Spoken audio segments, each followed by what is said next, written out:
का केलं हे असं सगळं तुम्ही? मी आत्ता जस्ट खुश झालो होतो की इतकं खुश झालो होतो ना मी की सांगू शकत नाही मी शब्दामध्ये.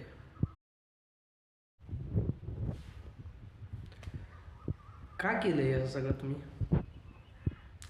मी आत्ता जस्ट खुश झालो होतो की इतकं खुश झालो होतो ना मी की सांगू शकत नाही मी शब्दामध्ये. वर्ल्ड कप आलं आहे, तुम्ही दोघांनी एवढं मोठं वर्ल्ड कप आम्हाला दिलं आहे भारताला. आमचा आनंद बघवत नाही आहे का? लगेच रिटायरमेंट. काय संबंध आहे यार रिटायरमेंट घ्यायचा? आता कुठंतरी मी वर्ल्ड कप बघायला सुरुवात केली होती. जस्ट मी वर्ल्ड कप बघायला सुरुवात केली होती. जस्ट मी क्रिकेट बघायला सुरुवात केली होती आणि